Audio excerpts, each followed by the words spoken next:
Shh. Shh. Shh.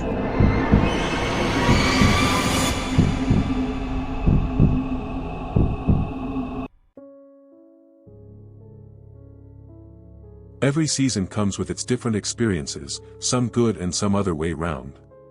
At the last Halloween I made a mistake that cost me everything. My identity, my life, myself. And it all started with a vintage dress I found at a costume shop. I'd been invited to my friend Melissa's Halloween party. She was throwing a big bash at her apartment, and everyone was supposed to dress up. I waited until the last minute to find a costume, which meant all the good stuff at the chain stores was picked over. I was walking through downtown, getting desperate, when I saw a small shop I'd never noticed before. The sign said, Madame Zelda's Costumes, since 1952, in faded gold lettering. The windows were dusty, displaying old mannequins in vintage clothing. Something about it drew me in. A bell chimed when I opened the door. The shop was crammed with racks of costumes from every era imaginable. Victorian gowns, flapper dresses, 1960s mod outfits, 1980s punk gear. Everything looked authentic, not the cheap polyester stuff you get at Halloween stores. An elderly woman appeared from behind a velvet curtain at the back. She had silver hair pulled into a tight bun and wore so many rings her fingers sparkled when she moved. "Welcome, dear," she said in a scratchy voice. "Looking for something special?" "Just a costume for a party tomorrow," I said, browsing the racks. "Ah, Halloween. A powerful night. You must choose carefully." I laughed. "It's just a party." She gave me a look I couldn't quite read.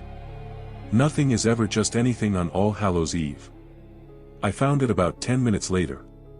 A stunning red cocktail dress from the 1950s, with a fitted bodice, full skirt, and intricate beading along the neckline. It was in perfect condition, like it had been made yesterday. "How much for this?" I asked, holding it up. The old woman's expression changed. "Ah. Dorothy's dress. That one has a history." "Dorothy? The woman who wore it last. In 1957. She wore it to a Halloween party and never came home." She paused. "They never found her body. I should have put it back then. But I just thought she was playing up the spooky Halloween atmosphere, telling stories to make the costumes seem more interesting." "Perfect," I said. "I love vintage murder mystery vibes. This is no joke, child. That dress has power. It remembers. And on Halloween night, it wants to return to its time." "How much?" I repeated, pulling out my wallet. She sighed and named a price. $40. For a genuine vintage 1950s dress in perfect condition. I practically threw my money at her. As she wrapped it in tissue paper, she grabbed my wrist. Her hands were ice cold. "Listen to me carefully. You can wear it to your party. But you must take it off before midnight. Do you understand? Before midnight, or Dorothy will take what's hers." "Sure, yeah, before midnight." "Got it," I said, not taking her seriously at all. She shook her head sadly and handed me the package. Some people have to learn the hard way. The next night, I got ready for Melissa's party. The dress fit perfectly, like it had been made for my measurements. I did my hair in vintage waves and my makeup to match the era. Red lipstick, winged eyeliner, the works. When I looked in the mirror, I felt like I'd stepped out of a 1950s magazine. Melissa's party was in full swing when I arrived around 9 p.m. People complimented my costume all night. I felt amazing. The dress seemed to change how I moved, making me feel more graceful, more confident. I caught myself using phrases I'd never used before. "How swell," I said at one point, and Melissa laughed, thinking I was really committing to the character. Around 11 p.m., I went to the bathroom to touch up my makeup. When I looked in the mirror, something was wrong. My reflection didn't quite look like me. The face was similar, but different. The eyes were a slightly different shade. The nose was a bit more upturned. The smile was shaped differently. I blinked hard, thinking it was the lighting or too many cocktails. But when I looked again, the face in the mirror was definitely not mine. It was prettier than mine, in a classic 1950s way. Sharp cheekbones, perfectly arched eyebrows, a beauty mark above the lip. What's wrong? The zipper's stuck. I need to get it off. Now. She tried to help, but the zipper wouldn't move for her either. Other people gathered around, trying to help, but nothing worked. It was like the dress had become part of my skin. 11:52 p.m. I was starting to panic. I could feel something changing inside me. Memories that weren't mine flickering through my head. A different apartment. Different friends. A different life. 1957, Eisenhower was president.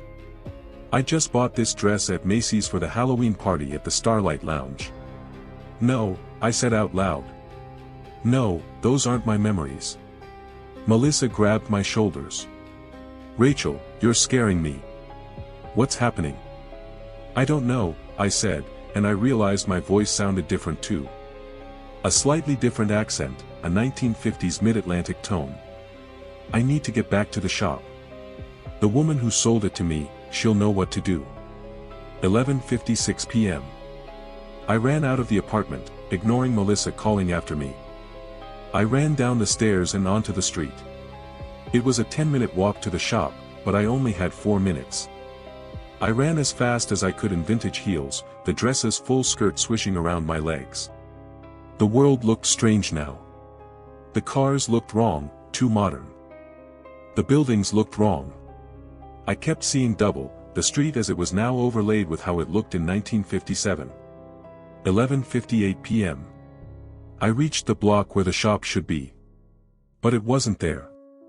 In its place was a completely different storefront.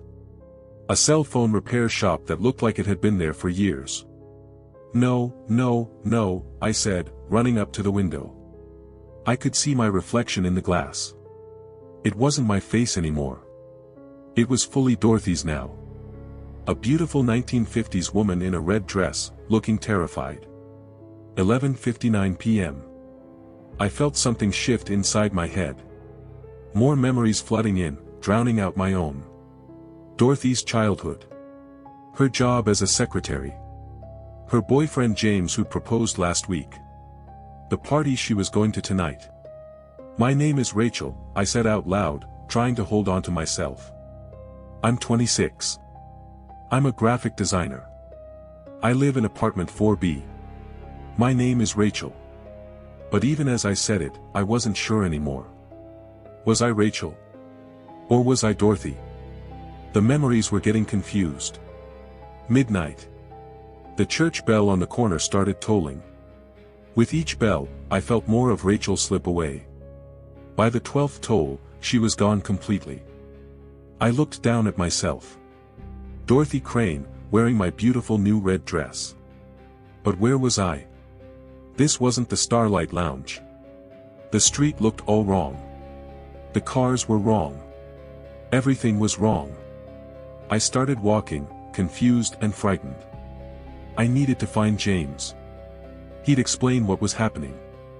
But the streets didn't make sense. And people looked at me strangely, like I was the one who didn't belong. I found a police officer and tried to explain that I was lost, that I couldn't find the Starlight Lounge. He looked at me with concern and asked if I'd been drinking. He asked for my ID.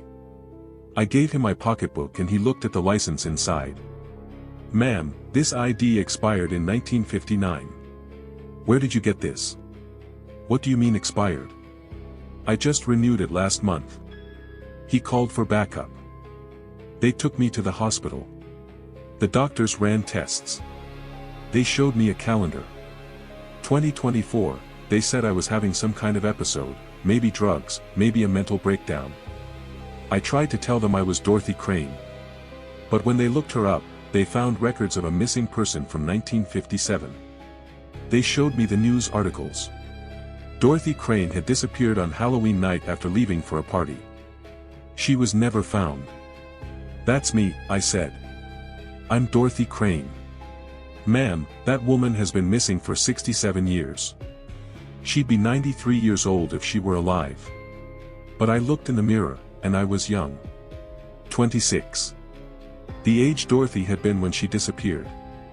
They kept me for 3 days. Eventually, they let me go because I wasn't a danger to anyone, just confused. But I had nowhere to go. Dorothy's apartment was long gone. James was probably dead. Everyone I knew was dead. The only thing I had was the red dress and a few dollars in my pocketbook. Somewhere deep inside, buried under Dorothy's memories, a part of me remembered being Rachel. Remembered a different life. But I couldn't reach it anymore. It was like trying to remember a dream after waking up. I got a job at a retro diner that liked my commitment to the 1950s aesthetic. They thought it was an act. They didn't know I couldn't be anything else. The dress won't come off. I've tried everything. Scissors won't cut it. It's part of me now. I see her sometimes, in reflections. Rachel. Looking out through my eyes, trapped inside Dorothy's body, inside Dorothy's memories. She's screaming, but I can barely hear her anymore. And I know what happened now. Dorothy wore this dress to a party in 1957. She made a deal with someone, something, to stay young and beautiful forever. But the price was that every Halloween, the dress would find someone new. Someone young. And Dorothy would take their place, their time, their life. She got 67 years. 1 year for each Halloween since she disappeared, each year taking a new girl at midnight. And now I'm her. I'm Dorothy Crane, trapped in 2024, in a world I don't understand, wearing a dress I can't remove. And next Halloween, the dress will find someone else. Some girl who thinks it's just a vintage costume. Who won't listen to the warning. Who'll wear it to a party and try to take it off at 11:59 p.m. and fail. And I'll get to slip into her life. Her time. Her body. And she'll be trapped here, as Dorothy, forever. That's how the dress works. That's how it's worked for decades, maybe centuries. I should feel guilty about what's going to happen to the next girl. The Rachel part of me does feel guilty, screaming in protest from somewhere deep inside. But the Dorothy part, the part that's stronger now, just feels relief. One more year of being lost in the wrong time. One more year of pretending to understand phones and internet and all the things that make no sense. One more year of remembering a life I never lived and forgetting the one I did. And then next Halloween, I'll be free. And some other girl will put on the red dress and learn too late that some costumes don't come off. I'm sorry, Rachel. I'm sorry I took your life. But Dorothy wants to go home. And next Halloween, she finally will.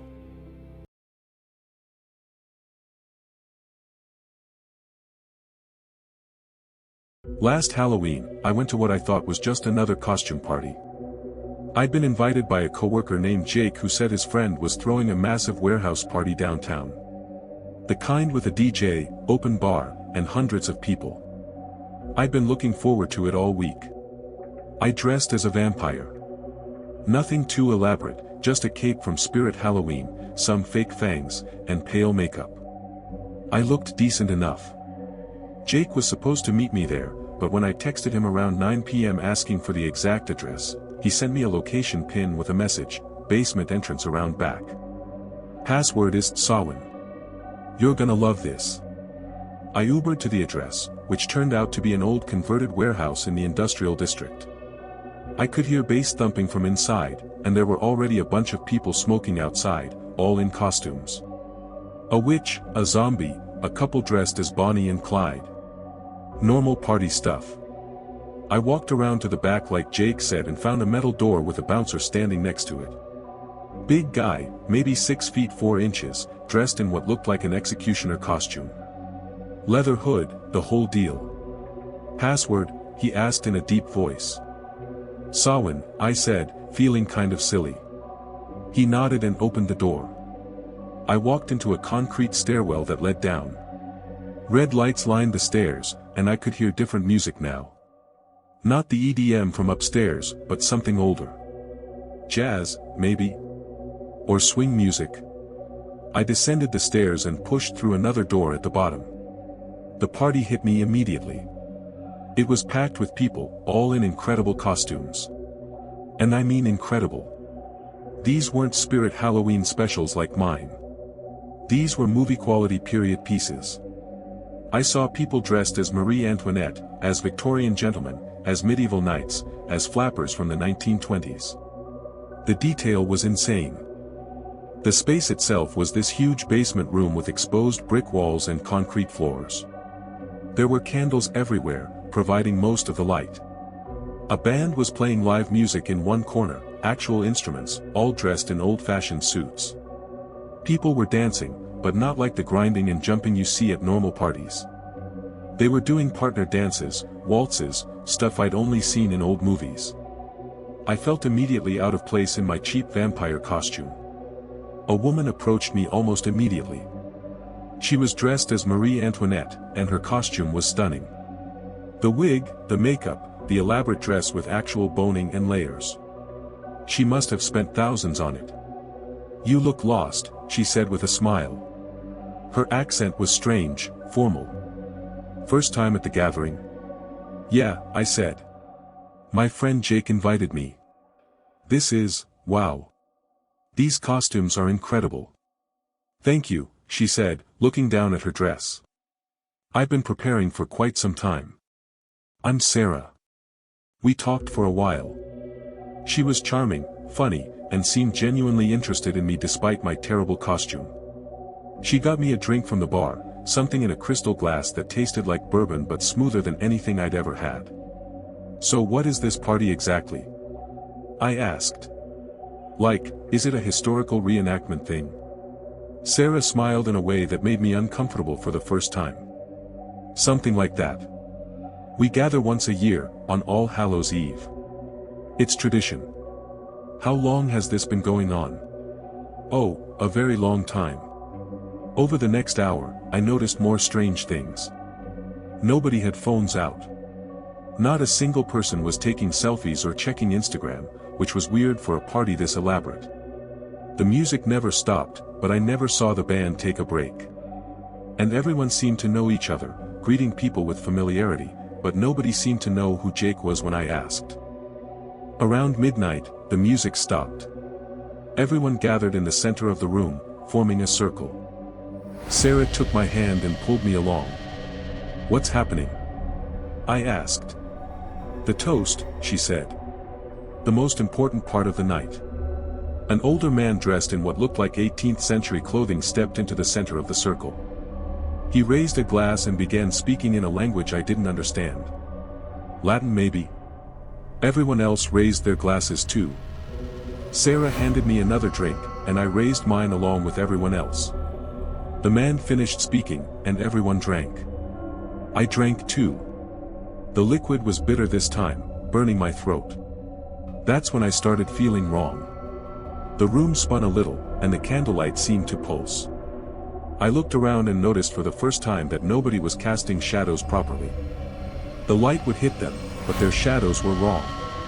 Too long, or pointing the wrong direction, or sometimes not there at all. "Sarah," I said, my voice sounding distant to my own ears. "I need to leave. I don't feel good." She squeezed my hand tighter. "You can't leave yet, Alex. The party's just beginning." "How do you know my name?" "I never told you my name." Her smile widened. "We know all our guests." I pulled away from her and started pushing through the crowd toward the stairs. But the door I'd come through was gone. Just a brick wall where it had been. I spun around, looking for another exit, but there was nothing. Just walls and people and candlelight. "Let me out!" I shouted, but nobody seemed to hear me. They'd all gone back to dancing, to drinking, to laughing. I found what looked like another door and ran to it. When I opened it, it led to another room. This one was smaller, lined with old portraits on the walls. I stopped to look at one and my blood ran cold. It was a painting of Sarah. Same dress, same wig, same face. But the plaque underneath said, Sarah Catherine Dumont, 1755 to 1789. I backed away and looked at the other portraits. Every single one of them was someone from the party. And every single one had death dates from centuries ago. I ran back to the main room. Sarah was waiting for me. "You're dead," I said. "You're all dead." "Not exactly," she said. "We're between. One night a year, on Halloween, we get to come back. To remember what it was like. To feel alive again." She reached out and touched my face. Her hand was ice cold. "And sometimes, if we're lucky, we find someone to stay with us." "No," I said, backing away. "No, I'm leaving. I'm getting out of here. The sun won't rise for hours," she said. "And until it does, you're ours." I don't remember much after that. Fragments. Dancing with people who felt like ice. Drinking more of that bitter liquid. Sarah's face close to mine, telling me it would be easier if I just accepted it. Time moved strangely, too fast and too slow at once. The next thing I clearly remember is waking up in the warehouse. But not the basement. The main floor. It was morning, daylight streaming through the dirty windows. I was alone. The warehouse was empty, dusty, clearly abandoned. There was no sign a party had ever happened. No bottles, no decorations, nothing. I ran to where the basement door should have been, but there was just a wall. A brick wall that looked like it had been there for decades. I called Jake immediately. He answered on the third ring, sounding confused. "Dude, where were you last night?" he asked. "I waited at the party for like 2 hours." "What are you talking about?" "You told me to go to the warehouse." "What warehouse?" "The party was at Michelle's apartment in Riverside. I sent you the address like 5 times. I checked my messages." He was right. He'd sent me Michelle's address. There was no message about a warehouse, no password, no location pin. Nothing. I went to the police, but what could I tell them? That I'd been at a party with dead people. They took a report for a possible drugging incident and told me to go to the hospital. The hospital found nothing in my system. For weeks, I tried to find that warehouse again. I went back to the industrial district, walked every street, but I couldn't find it. The buildings all looked different. None of them felt right. 3 months later, I was going through old city records at the library, trying to find something, anything, that would prove I hadn't imagined it all.